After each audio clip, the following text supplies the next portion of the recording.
ஸ்ரீ உச்சிஷ்ட மகா கணபதி என்னுள்ளே இருந்து பேச வைக்கட்டும். என்னை பெற்ற தாய் தந்தையருக்கு நன்றி. என்னை வளர்த்த என்னுடைய பாட்டி தாத்தா அவர்களுக்கும் என் உறவினர்களுக்கும் நன்றி. இந்த ஸ்ரீ பத்மாசினி ஜோதிடத்திலே நாம் இன்னைக்கு பார்க்க போகிற ஜோதிட வகுப்பின் தலைப்பு பாவங்கள் தீர என்ன வழி. அதாவது பாவம் அப்படின்னா என்ன? ஒரு பழமொழி சொல்லுவாங்க, கொன்றால் பாவம் தின்றால் போச்சு. கரெக்டா? அது ஒரு ஏதாவது ஒன்று கொன்னுட்டு அதை தின்னுட்டா பாவம் போயிடும் அப்படின்னு சொல்றாங்க. அது கரெக்டா?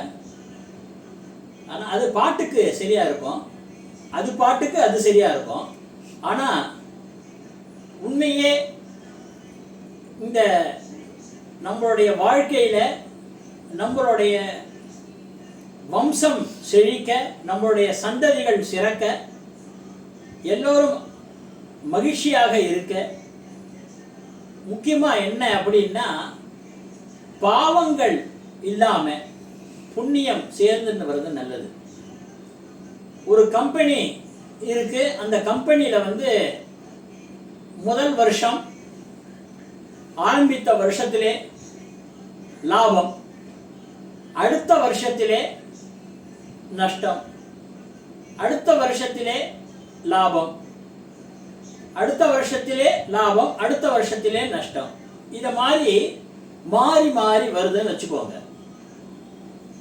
அப்போ இந்த லாபம் அப்படின்றது புண்ணியத்தை நம்ம கணக்குல வச்சுக்கலாம், நஷ்டம் அப்படின்றது பாவமாக எடுத்துக்கலாம். நம்மளுடைய வாழ்க்கைக்கும் நாம செய்யற நல்ல செயல்கள், நல்ல எண்ணங்கள் எல்லாமே புண்ணியத்துக்கு கொடுக்கும் பிளஸ். அதே நேரத்தில் நாம மனசால நினைக்கிறது, நாம செஞ்சுக்கிட்டு வர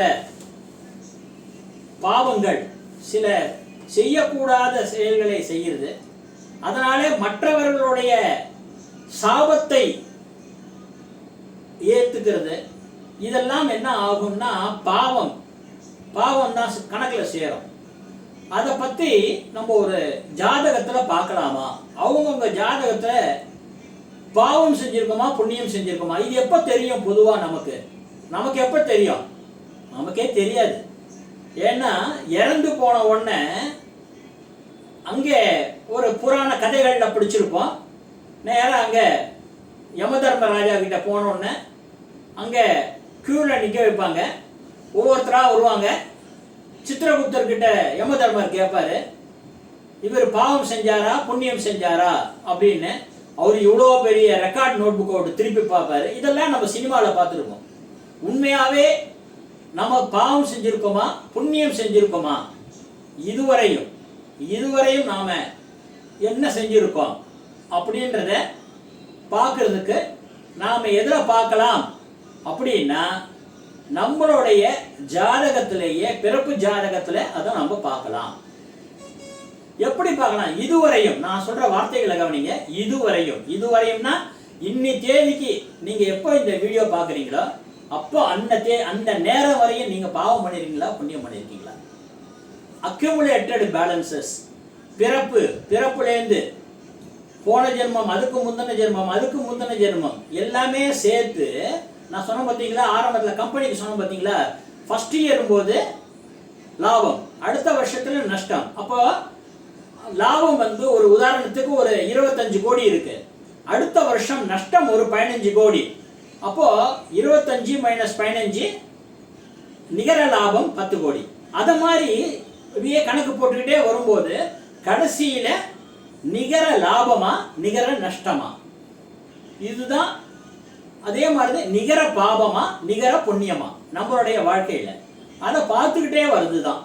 இப்ப இருக்கிற ஜாதகம், உங்களுடைய ஜாதகம், இப்ப இருக்கிற ஜாதகத்தை நீங்க பார்க்கும்போது போன ஜென்மால என்ன விட்டதோ அதுதான் இப்ப ஆரம்பிக்குது. இந்த ஜென்மால நீங்க இப்ப பிறந்த உடனே இத்தனாம் தேதி பிறந்தீங்க, இன்ன மணிக்கு இத்தனை மணி நிமிஷங்கள்ல பிறந்திருக்கீங்க, இந்த இடத்துல பிறந்திருக்கீங்க அப்படின்றத வச்சு பஞ்சாங்கத்துல ஜாதகம் கணிக்கப்பட்டு அந்த ஜாதகம் மூலமாக இப்ப நம்ம பார்க்க போறோம்.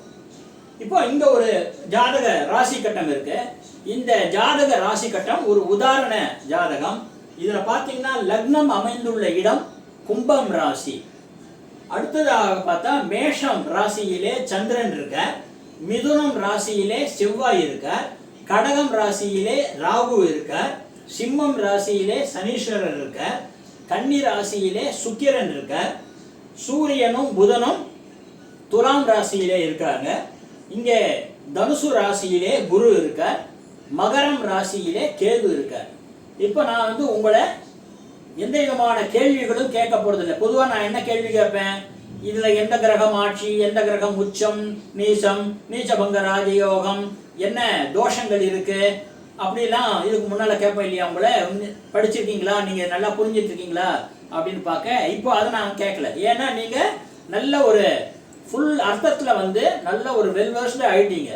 இப்போ நாம பார்க்க போற இந்த தலைப்புல பாவங்கள் தீர என்ன வழி, நம்மளுடைய இந்த ஜாதக பொறுத்தவரையும் இந்த ஜாதகக்காரர் பாவம் செய்திருக்கிறாரா புண்ணியம் செய்திருக்காரா, அவருடைய பழைய பிறவிகள் எல்லாம் சேர்த்து நிகர பாவமா நிகர புண்ணியமா அப்படின்னு நம்ம பார்க்க போறோம்.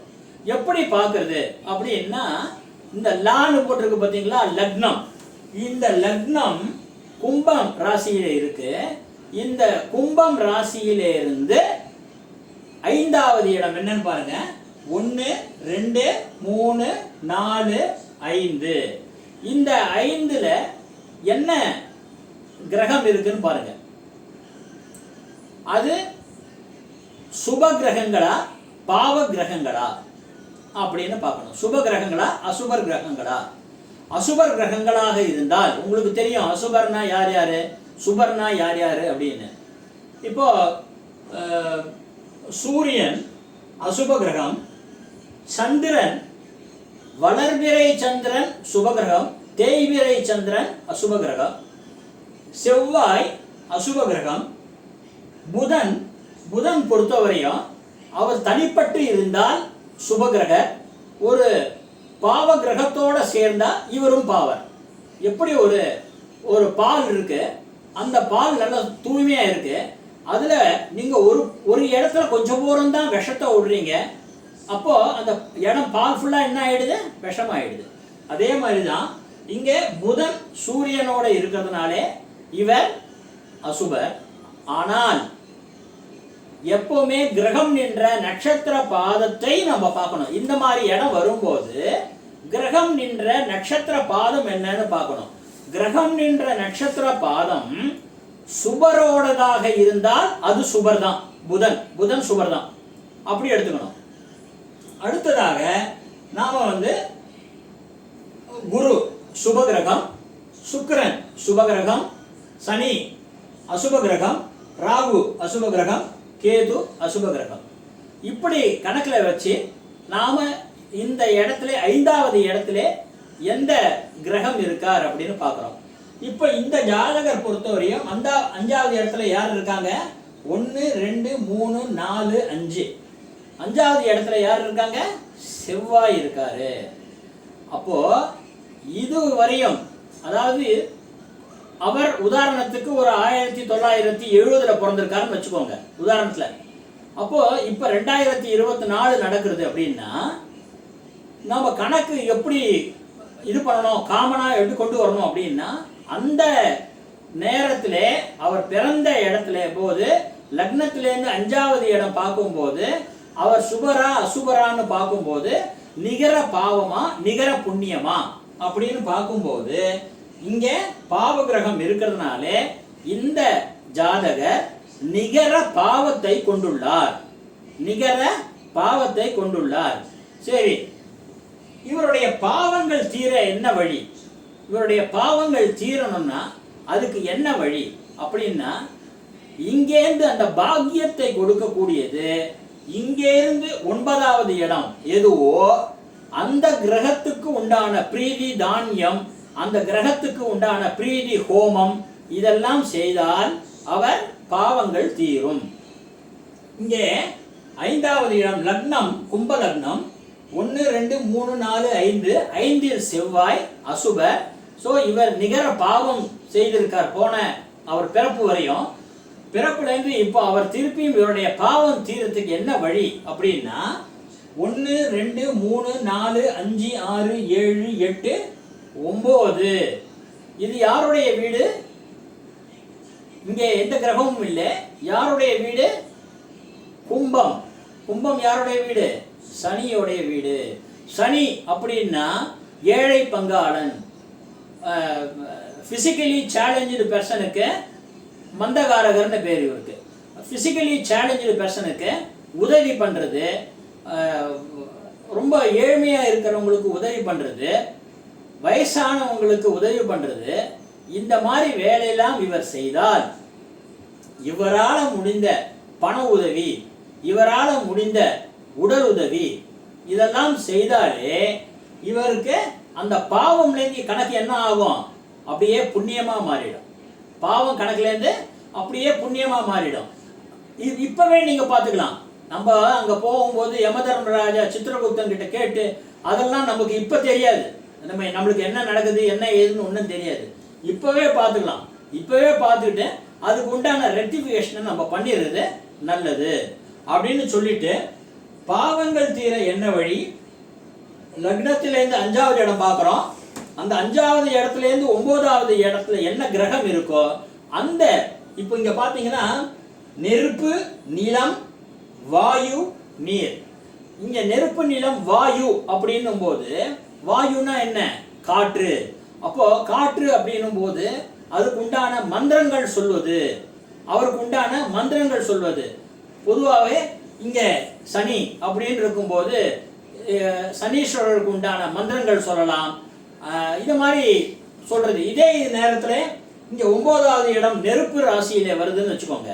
அப்போ என்ன பண்ணணும்? இவர் ஹோமங்கள் செய்வது. அட்லீஸ்ட் வருஷத்துக்கு ஒரு தடவையாவது ஹோமங்கள் செய்து வரணும். நான் பண்ணிட்டேன், நான் 1 வருஷம் பண்ணிட்டேன் போகிறோம் எனக்கு, அதெல்லாம் தயவு செஞ்சு விட்டுறக்கூடாது.